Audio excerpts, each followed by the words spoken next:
Before we go into the 5 ways to heal before you love, let me tell you something. Listen, there is a quiet pain that almost everyone carries, but few are willing to face. It's the pain of walking into relationships, friendships, or even marriages, carrying wounds that were never healed. We don't see it in the beginning because new connections feel exciting. They make us forget for a moment the scars we've been hiding. But here's the truth. What you refuse to heal will always show itself in the places you love the most. Unhealed pain doesn't vanish because you found someone to hold your hand. It doesn't disappear because you laugh together or share pictures online. Wounds don't close just because someone tells you, "I love you." They stay until you decide to face them. And here's the hardest part.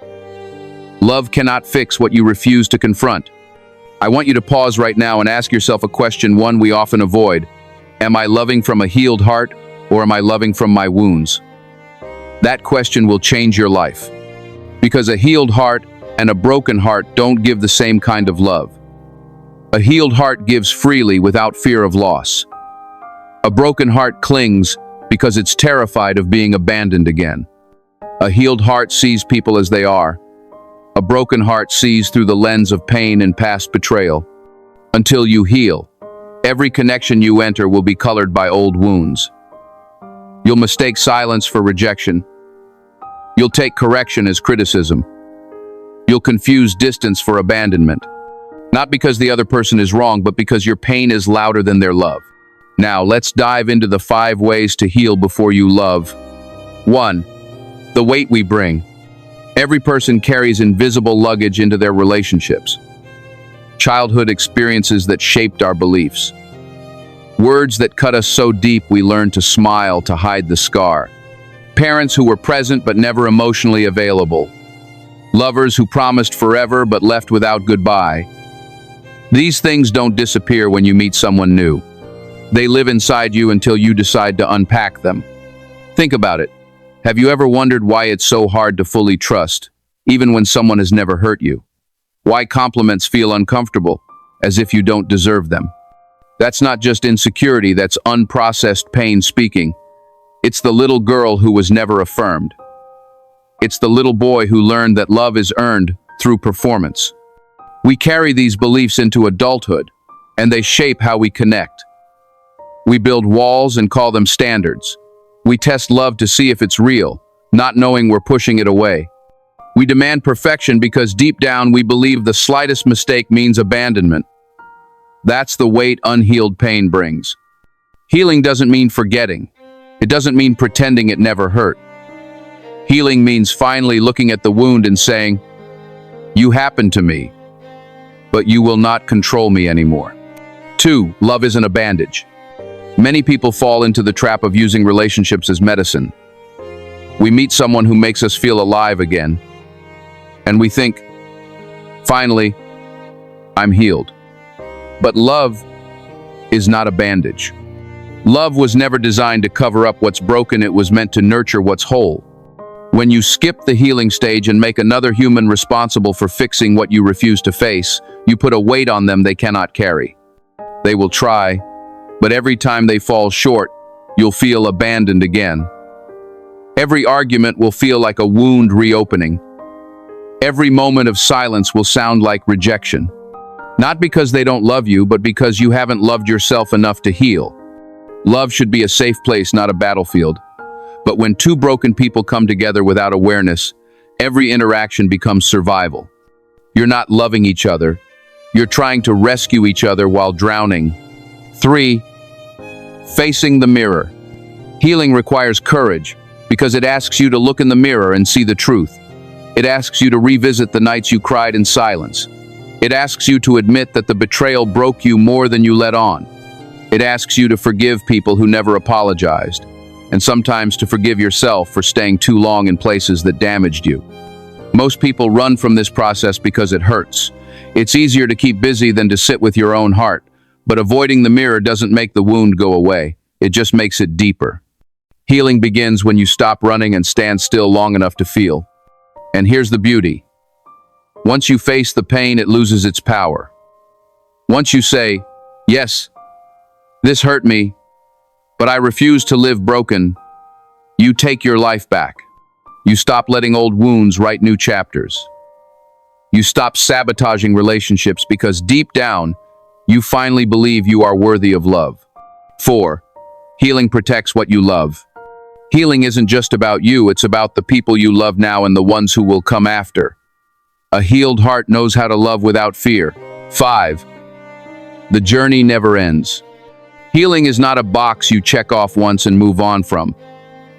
It's not a single therapy session, a single prayer, or a single motivational message that fixes everything.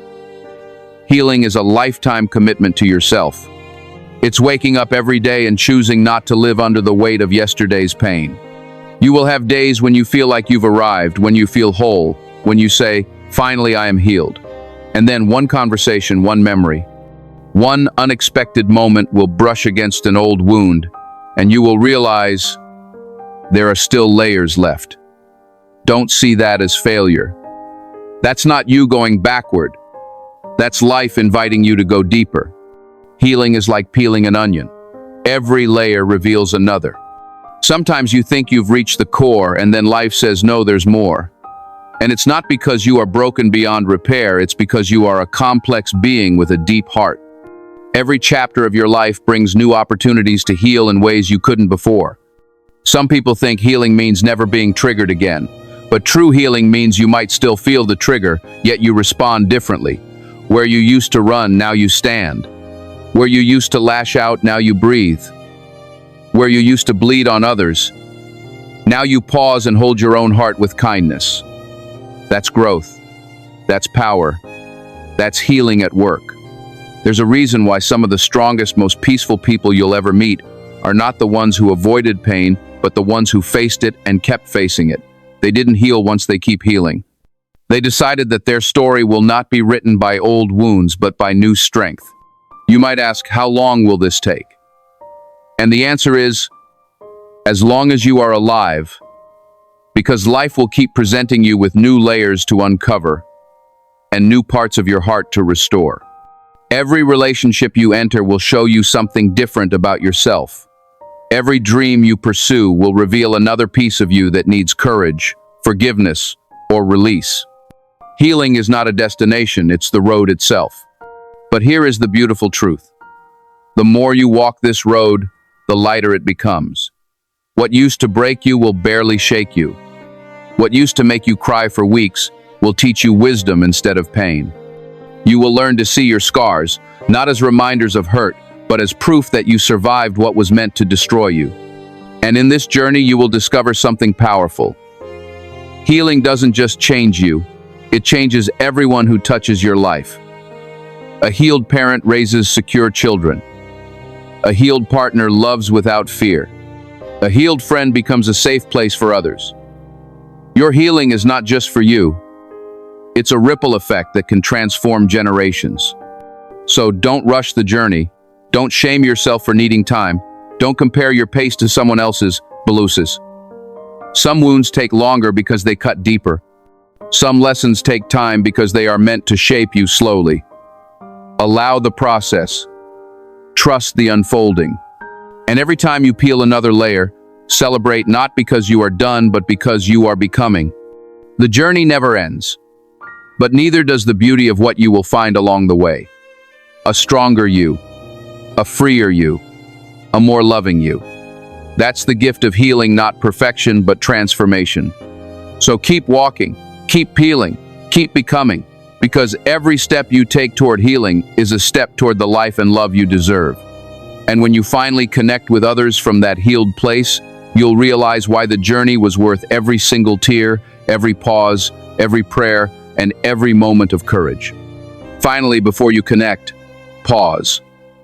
Look inward. Ask yourself, am I healed enough to love fully? Because the world doesn't need more perfect people, it needs more healed people. People who choose to break cycles instead of repeating them. People who love from fullness, not from fear. Today, start the journey. Peel back the layers. Heal for you. Heal for the ones who will hold your heart. And heal for the generations after you. Because when you heal, you don't just change your life. You change every life that will ever connect with yours. If this message touched you, Share it with someone who needs it. And don't forget to subscribe to Motivational Dose. Here, we don't just talk, we grow, we heal, and we rise together. Thank you for spending this hour with me. Protect your heart, protect your peace, and always heal before you connect. God bless you.